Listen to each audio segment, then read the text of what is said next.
¿Hay alguna manera de llegar al superhombre? Jesús, Krishna, Hércules, Ulises, Perseo, etc. ¿De dónde obtuvieron sus poderes? ¿Cómo hicieron esos milagros? ¿Es posible llegar a ser como ellos? Sabemos que todos los seres humanos dependen de la comida para sobrevivir.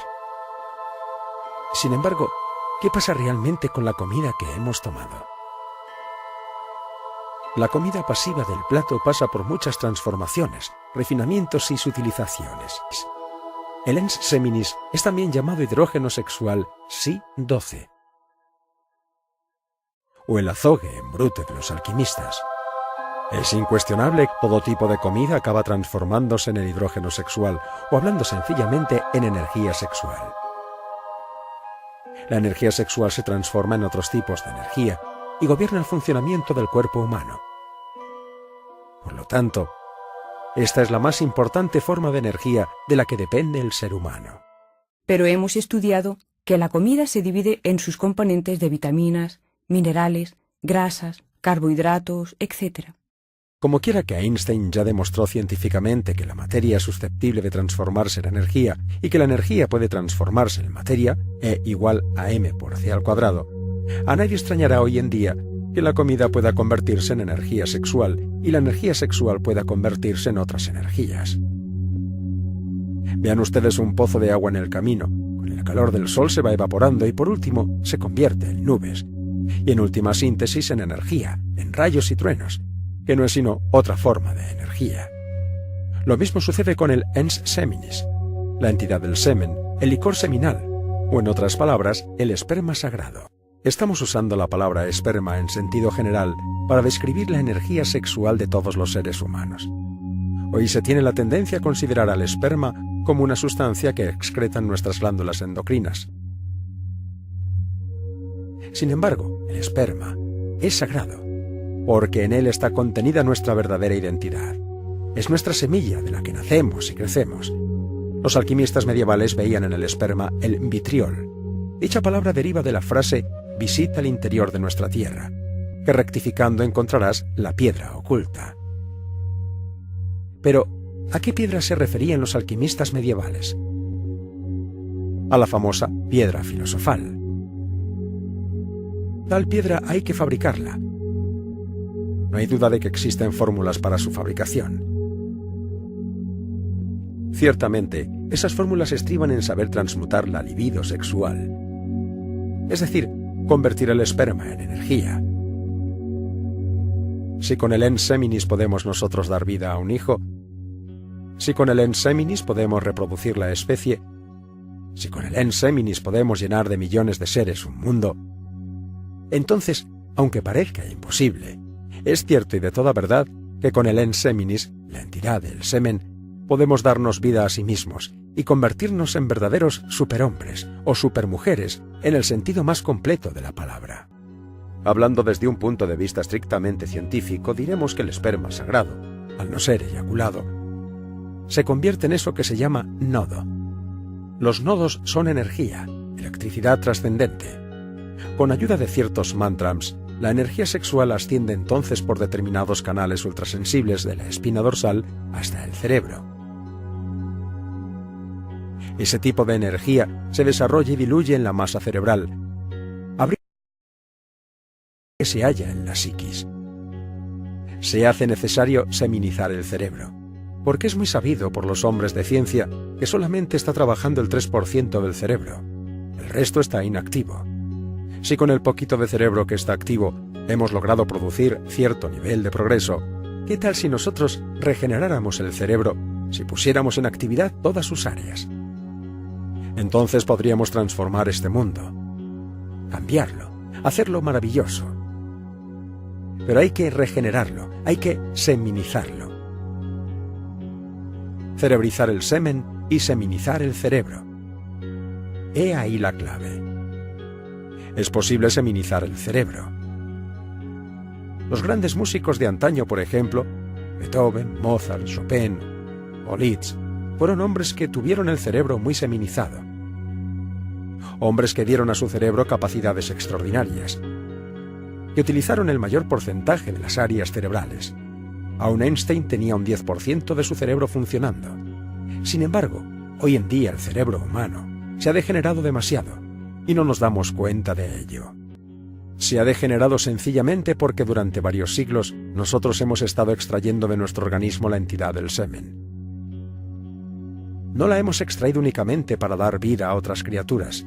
En verdad que no. La hemos extraído porque nos ha gustado, porque es un gran placer. Eso es todo. Por eso nos hemos dado gusto en la lujuria, en lechos de placer, gozando a lo lindo. Pero el que ha sufrido las consecuencias ha sido el cerebro. Y ahora sucede que muchas áreas no están trabajando. Es posible regenerar el cerebro, pero para regenerarlo hay que transmutar la entidad del semen, convertirla en energía. Cuando el esperma sagrado se transforma en energía, se producen cambios psicosomáticos extraordinarios. Bien sabemos lo que son esos vasos hormonales de nuestras gónadas, cómo trabajan, cómo pasan las hormonas de vaso en vaso, cómo a lo largo de los cordones espermáticos llegan hasta la próstata. Bien sabemos lo valiosa que es la próstata.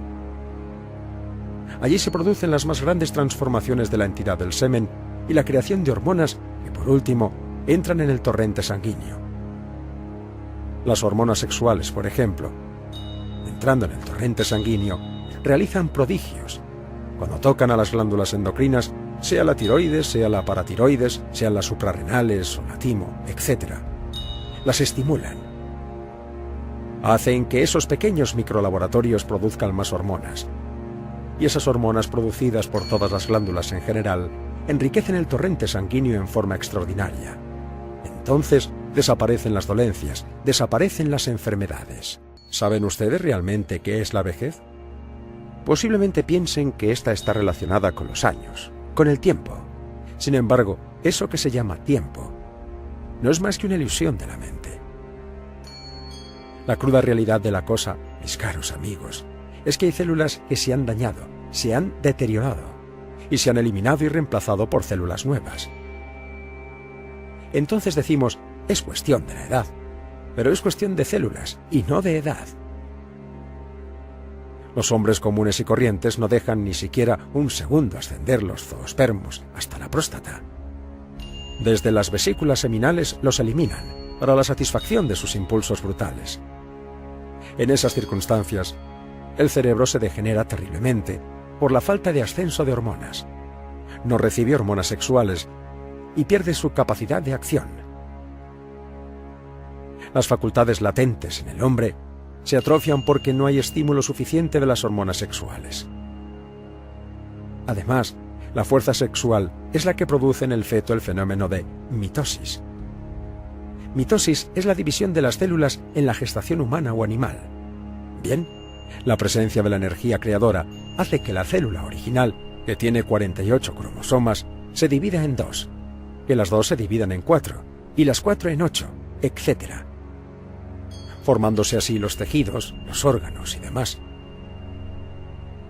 Ese es el proceso de gestación, de formación de las criaturas entre el vientre materno.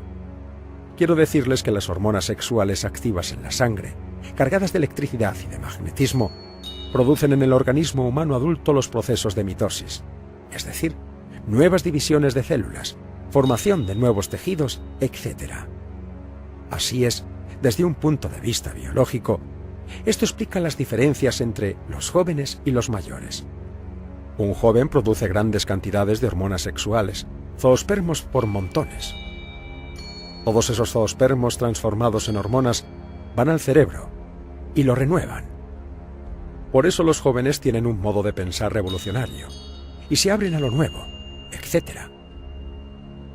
En cambio, los pobres viejos, que ya gastaron el esperma sagrado, están francamente amolados. Ya producen muy pocos zoospermos, y los pocos que producen los eliminan de su cuerpo, esos zoospermos para la satisfacción pasional de un momento. Lo peor de todo es cómo esto afecta a la próstata. Ustedes habrán notado que los pobres mayores degenerados siempre están operados de la próstata, debido a sus abusos. Esto es así, y quiero que ustedes lo entiendan clara y definitivamente. Se sorprenderán de saber que conservar la energía sexual y transmutarla era el comportamiento normal en la historia de varias civilizaciones poderosas. Y podrá usted ahora comprender por qué en las antiguas civilizaciones se solía vivir cientos de años con cuerpos sanos, que también enseñaron los alquimistas medievales a sus discípulos. El artificio que voy a enseñarles a ustedes también lo enseñaron los hombres de ciencia, como Brown Sequard en los Estados Unidos. Lo enseñó el Dr. Krumm Heller, médico coronel de nuestro ejército glorioso mexicano. Lo enseñó también Jung. La fuerza sexual nos puso sobre el tapete de la existencia, y eso no me lo pueden ustedes negar. Nosotros existimos, vivimos, gracias a que tuvimos un padre y una madre. En última síntesis, la raíz de nuestra propia vida está en la cópula de un hombre y de una mujer. Ahora bien, si la fuerza sexual tuvo poder para traernos a la existencia, es también la única que tiene autoridad para transformarnos radicalmente. En el mundo hay muchas ideologías, en el mundo hay muchas creencias, y cada cual es libre de creer en lo que le dé la gana. Pero la única fuerza que tiene autoridad para transformarnos es la que nos creó. Aprender a manejar esa energía maravillosa del sexo significa hacerse amo de la creación. Por eso diría yo a ustedes, con entera claridad, que si un hombre aplica esta simple fórmula, al hombre, a la larga, se transforma en superhombre. Este fue el caso de hombres como Hermes Trismegisto, o Quetzalcóatl, o el Buda, o Krishna, como el mismo Yeshua ben Pandira, que no es otra cosa que el gran Kabir Jesús. Lo incorrecto es usar medios artificiales o no naturales para detener el flujo de la energía sexual. Por estos tiempos de crisis mundial y explosión demográfica, existen por ahí 3 sistemas absurdos para el control de la fecundación. A, físico, B, químico, C, biológico. Estos incluyen espirales, preservativos, membranas, operaciones de vasectomía, píldoras, etcétera, etcétera. Es obvio que todos los procedimientos anticonceptivos causan muchas veces daños orgánicos irreparables y rebajan en forma radical la ética humana y conducen a la degeneración. Muchos anticonceptivos usados por la mujer producen cáncer. Las píldoras anticonceptivas y otros elementos químicos y biológicos destruyen los lisosomas de zoospermos y óvulos, originando entonces criaturas enfermas, locos, paralíticos, sordomudos, ciegos, idiotas, etc. El mejor sistema anticonceptivo que existe es el de no llegar jamás al espasmo, al orgasmo de la fisiología orgánica. Obviamente, durante la cópula química o metafísica, cualquier zoospermo maduro puede escaparse y realizar una fecundación. No hay necesidad de derramar millares de zoospermos para realizar una fecundación. Este es el único sistema sano para resolver el gravísimo problema de la expansión demográfica. Los cuerpos solares son cuerpos divinales, con los que se puede investigar conscientemente en las dimensiones superiores de la naturaleza. Estos solo se fabrican en la 9ª esfera, practicando el Saha Maituna, el sexo tal como se ha explicado. Una persona que posee estos cuerpos ha logrado el nacimiento segundo. Ese nacimiento del cual habló Jesús a Nicodemo. Vemos pues que el primer nacimiento ocurre en la matriz. Y para el segundo nacimiento tenemos que volver a la matriz de nuevo, volver a nacer. Sin embargo, para el segundo nacimiento la energía sexual tiene que transformarse en algo superior, en energía espiritual por medio del amor. Se puede renunciar al sexo después de lograr el nacimiento segundo, pero no antes. Vamos a explicar un ejercicio que pueden realizar tanto solteros como casados. Sentaos cómodamente. Al estilo oriental, con las piernas cruzadas, o al occidental, en un cómodo sillón. Relajad vuestro cuerpo como los niños lo relajan. Inhalad profundamente, muy despacio. E imaginad que la energía creadora sube por los canales espermáticos, hasta el cerebro. Pronunciad el mantram Ham, así. Exhalad corto y rápido, al tiempo que pronunciáis el mantram Sah. Indubitablemente, se inhala por la nariz y se exhala por la boca. Al inhalar, habrá de mantralizarse la sílaba sagrada Ham, mentalmente, pues se está inhalando por la nariz. Mas al exhalar, se podrá articular la sílaba Sah en forma sonora. Durante la meditación, uno necesita imaginar la energía creadora en acción. Hacer subir la energía hacia el cerebro en forma rítmica y natural mediante la vocalización del mantram Ham Sah, no olvidando sincronizar las inhalaciones y las exhalaciones de aire en perfecta concentración. Armonía y ritmo. Ham Sah es el tercer logos. La energía creadora combinada con la meditación sirve para el despertar de la conciencia. Ham Sah es la clave. De hecho, en la antigua cultura hindú, se puede ver que la diosa Sarasvati, la diosa del conocimiento, está siempre cabalgando sobre un Hamsa. Al Hamsa, el vehículo de la diosa del conocimiento, no es sino este mantram Ham Sah.